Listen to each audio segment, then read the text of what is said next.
आपको Shawshank redemption and pursuit of happiness के बारे में पता ही होगा, जो कि वर्ल्ड के नंबर 1 बेस्ट मूवीज़ है विथ हाई इमोशंस और हमें अपने रियल लाइफ इमोशंस को याद दिलाते हैं। आज मैं डिस्कस करने वाला हूँ वैसे ही मूवी का जो आपके आंखों में आंसू लाते हैं, Castaway. So guys, welcome to the pan Indian channel an explanation of Castaway. Film का पहला शॉट एक 4 क्रॉस रोड से शुरू होता है, जहां एक फेडेक्स की डिलीवरी गाड़ी जाती है डिलीवरी करने। फेडेक्स वर्ल्ड की नंबर 1 डिलीवरी कंपनी है। उसके बाद फिल्म रशिया में जाती है, जहां टॉम हैंक्स एक चक नोलैंड को दिखाया जाता है, जो वहां के लोगों को डिलीवरी के बारे में समझाते हैं। वो वहाँ के मेन ऑफिसर है। उससे बोलते हैं कि फेडेक्स ऑफिसर के लिए क्लॉक बहुत इम्पोर्टेंट है, और उसके बाद रशिया में डिलीवरी करते हैं और वापस अपने गांव मेम्फिस टेनेसी लौट आते हैं। वो वापस अपने गांव टेनेसी लौट आते हैं फ्लाइट में, और फ्लाइट में उनके फ्रेंड बोलते हैं कि उनके पार्टनर को हेल्थ इश्यू है, और चक बोलता है कि मैं तुम्हारी हेल्प करूँगा। बाद में वो उनकी वाइफ से मिलते हैं। फिर उनके रिलेटिव्स के साथ क्रिसमस की पार्टी होती है। डिनर में उनको टूथ प्रॉब्लम होती है और डेंटिस्ट से मिलने की बात करते हैं। फिर वो वही दिन रात को मलेशिया निकलते हैं एक वर्क इश्यू के कारण। उनके वाइफ के साथ कार में सेंड ऑफ देने आते हैं, और चक को उसकी वाइफ के लिए अपने ग्रैंडफादर की एक वॉच गिफ्ट करती है, और चक मलेशिया की फ्लाइट चढ़ता है। और यहीं से फिल्म की असली कहानी शुरू होती है। तूफान के कारण फ्लाइट रेडियो कॉन्टैक्ट नहीं कर सकती है और तूफान में अटक जाती है। इससे फ्लाइट डैमेज होती है।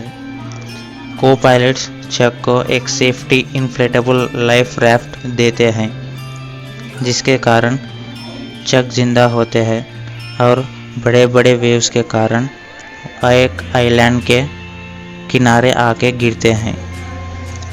क्लॉक भी उनके पॉकेट में मिलती है। उनके साथ कुछ फेडेक्स के पैकेट्स भी किनारे आके मिलते हैं। अब से फिल्म में बहुत कम डायलॉग्स होते हैं, लेकिन आप कहीं भी बोर फील नहीं होंगे, और आपके इंटरेस्ट आना लगता है कि कैसे चक इस आइलैंड में सरवाइव होता है। और चक अपनी प्यास बुझाने के लिए वहाँ के कोकोनट खाता है और अपनी प्यास बुझाता है। अगले दिन चक आइलैंड घूमने जाता है। उसको पैर घायल होते हैं और अपने पैंट को काटकर पैरों को बांधता है।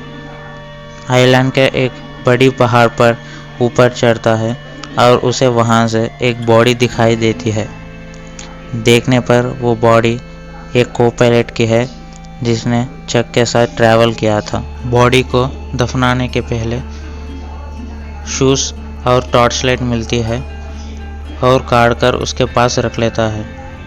और आप इस सीन में देख सकते हैं कि एक बॉडी से शूज़ और उसके थिंग्स निकालने से भी नहीं डरता है। इतनी वर्स्ट सिचुएशन में अटकता है चक। एक रात उसे एक बोट दिखाई देती है, लेकिन उसे कोई नहीं देखता। अगले दिन दरिया पार करने की कोशिश करता है, लेकिन नहीं जा पाता है, और रात को थक कर सो जाता है। अपनी टॉर्च को बुझाना भूल जाता है।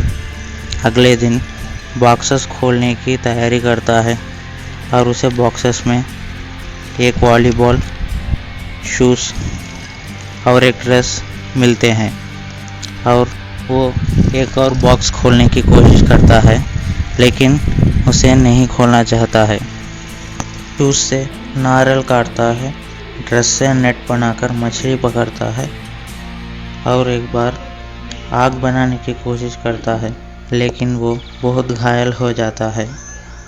उसके हाथ से खून निकलता है और उस खून से वो वॉलीबॉल पर एक शक्ल बनाता है और उसके पास रखता है।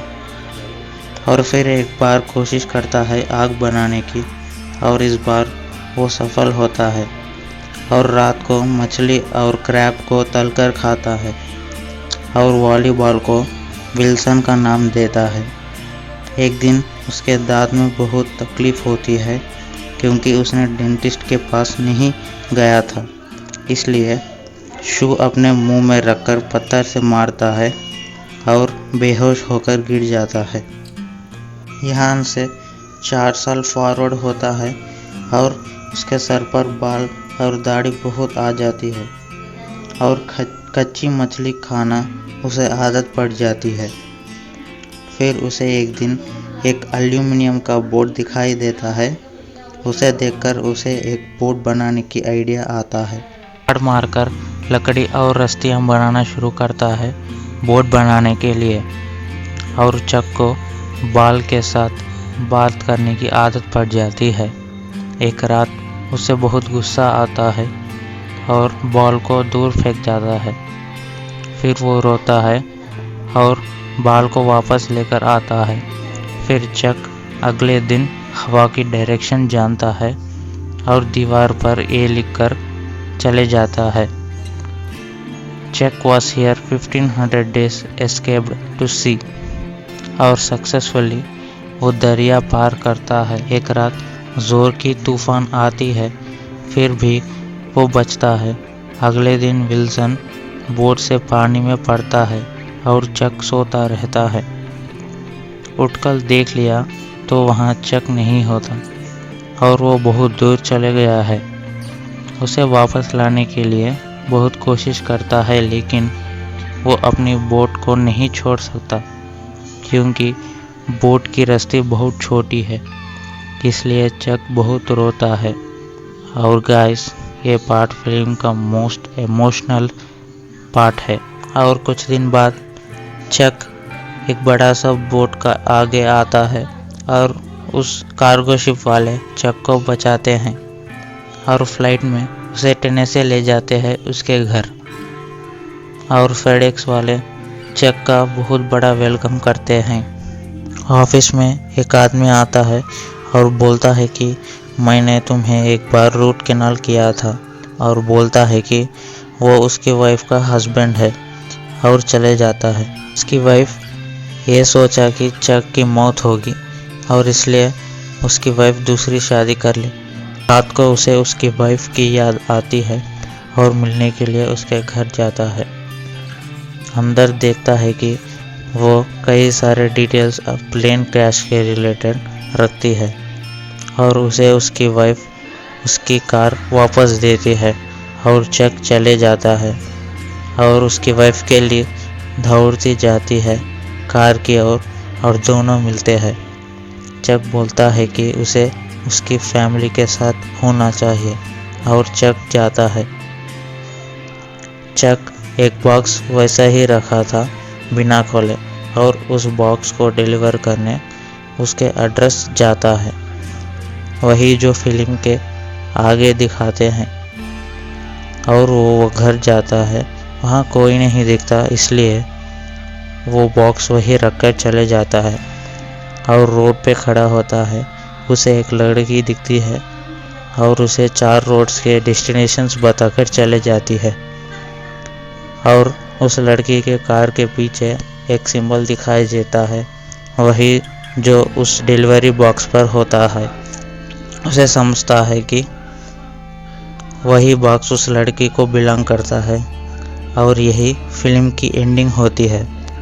सो गाइस, और इस तरह से अच्छे फिल्म्स के एक्सप्लेनेशन, रिव्यूज़, एनालिसिस के लिए please subscribe to our channel. Thank you so much.